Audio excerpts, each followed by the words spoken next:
Hello friends नमस्कार। आपण माने केमिति अछंती आशा करे आपण माने भलरे थिबे खुशी रे थिबे सुस्थ थिबे। तो सांग माने आ गोटे न्यू वीडियो रे मु आपण मान को स्वागत करूची।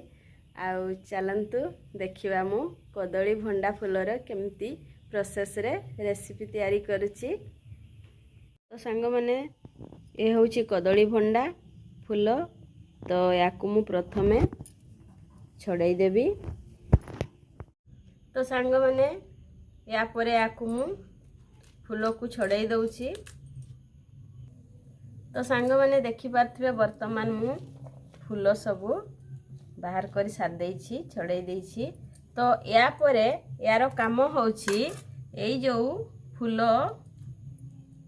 भितरे जो एई फूलटा अछि याकु सब गुडार काढिबा पई हेबो।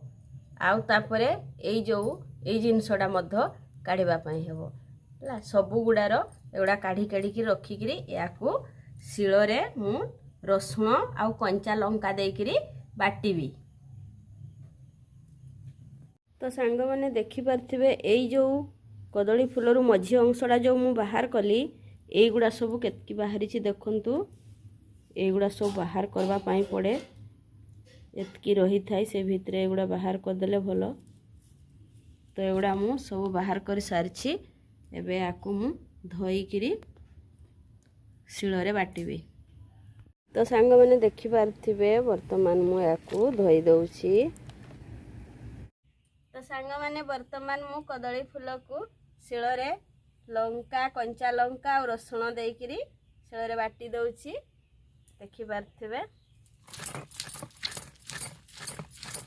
तो सांग माने वर्तमान मु रोषे आरंभ करूची। तो सांग माने चूल्ही जळुची। एबे मु करेई बसई दउची एठी। तो सांग माने एठी नेइची मु आलू एठी कटा प्याज एठी टमाटो आउ एठी कदली फूल। तो एबे मोर करेई गरम हे जाईची। तो वर्तमान मु तेल पकई दउची एठी। तापरे मु प्याज को दे दउची। प्याजटा भाजी हो गला परे सेतिरे मु पकाउची। देखि पारथिबे भड़िया छोट छोट कटा ही आलू।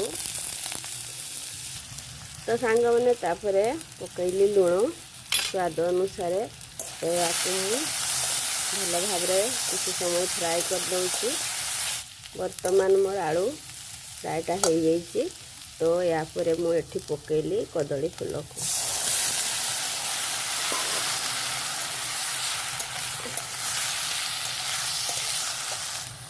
तापरे सेठी मु देली हळदी। तापरे ऐड कली मु टमाटो।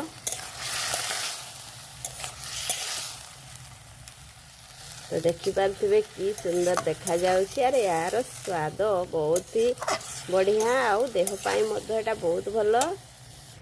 तो आपण माने चाहिले एठी सरसो बटा मध्य देई पारबे। तो मु सरसो बटा देइनी प्लेन आकार रे करिछि। देखंतु यार स्वाद बहुत ही बढ़िया लागबो। मसला न देइकरी करले भी बहुत टेस्ट लागे। बहुत टेस्टी आ पेट पाई मध्य बहुत भलो। देखंतु हे आसीबा ऊपर वर्तमान। तो सांग माने देखि पारथिबे वर्तमान मोर प्रस्तुत हो सारिछि कदली फूल रेसिपी। देखंतु कि सुंदर हेछि आ बहुत ही बढ़िया हेछि बहुत ही टेस्टी। तो सांग माने कदली फूलर रेसिपी प्रोसेस केमिति लागिला आशा करूछि वीडियोटी भल लागुथिबो। वीडियोटी भल लागुथिले लाइक शेयर चैनल को सब्सक्राइब करिवे। रहउछि नमस्कार।